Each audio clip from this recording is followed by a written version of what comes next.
કરીએ જ્યાં ભાયલીની ઈરા સ્કૂલની ગંભીર બેદરકારી સામે આવી છે અને વાલીઓના ગંભીર આક્ષેપ બાદ તપાસમાં મોટો ખુલાસો થયો છે। જ્યાં વાલીઓની રજૂઆત બાદ શિક્ષણ વિભાગની કાર્યવાહી અને ડીઈઓની તપાસમાં શાળાની અનેક ગેરરીતિઓનો પર્દાફાશ થયો। તપાસમાં શાળાના સીસીટીવી કેમેરા બંધ હાલતમાં મળી આવ્યા। ઈરા સ્કૂલને બેદરકારી બદલ કુલ 30,000નો દંડ ફટકારવામાં આવ્યો છે। આ તરફ સીસીટીવી બંધ હોવાથી શાળાને 10,000નો દંડ ફટકાર્યો।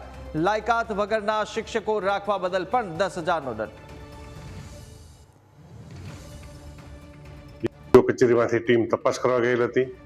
તે તપાસમાં એમાં જે અનિયમિતતા જોવા મળી એ અનિયમિતતા સબબ એને અલગ અલગ કિસ્સામાં 30,000નો દંડ કરવામાં આવેલ છે।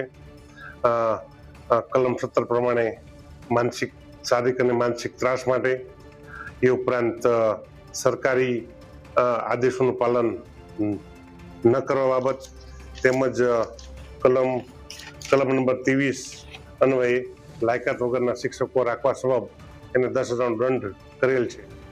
વધુ વિગતો સાથે સંવાદદાતા દર્શન સીધા જોડાયા। દર્શન, ભાયલીની ઈરા સ્કૂલની ગંભીર બેદરકારી, શું વધુ અપડેટ અને હાલ શું સ્થિતિ છે? હનુમાનજી માં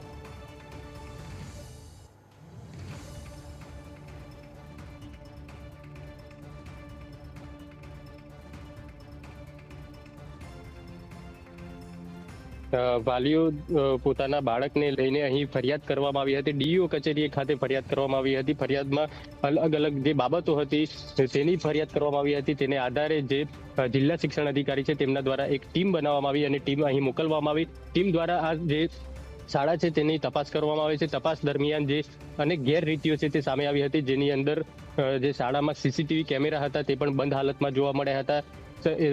એ ઉપરાંત જે લાયકાત વગરના શિક્ષકો હતા તે પણ તેને લઈને પણ ગેરરીતિ સામે આવી હતી। આ ઉપરાંત જે શોષણ થવાની વાત છે તેને લઈને પણ એક દંડ ફટકારવામાં આવ્યો હતો। આમ અલગ અલગ આ પ્રકારના જે ગેરરીતિઓ હતી તે શાળાની સામે આવતા જે જિલ્લા શિક્ષણ અધિકારી છે તેમના દ્વારા ત્રણ બાબતોને લઈને આજે ઈરા ઇન્ટરનેશનલ સ્કૂલ જે છે ભાયલી ખાતે તેને દંડ ફટકારવામાં આવ્યો છે, જેમાં સીસીટીવી કેમેરા કામ ન કરતા હોવાનું સામે આવતા તેમાં 10,000નો દંડ ફટકારવામાં આવ્યો। શારીરિક અને માનસિક શોષણ બાબતની જે ફરિયાદ હતી તેને લઈને દંડ છે કે જેઓ ગેરલાયક છે, કે જેઓ લાયકાત કોઈ ધરાવતા નથી તેવા શિક્ષકોને લઈને અહીં જે ભણાવવામાં આવતા હતા બાળકોને તેને લઈને પણ એક અલગથી 10,000નો દંડ ફટકારવામાં આવ્યો છે। આમ કુલ આ જે ઈરા ઇન્ટરનેશનલ શાળા છે તેમાં અલગ અલગ જે આ પ્રકારની ગેરરીતિઓ સામે આવી હતી।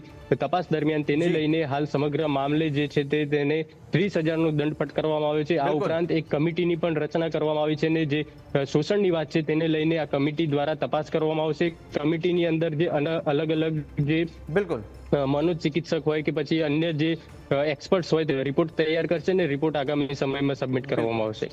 બિલકુલ, દર્શન માહિતી સાથે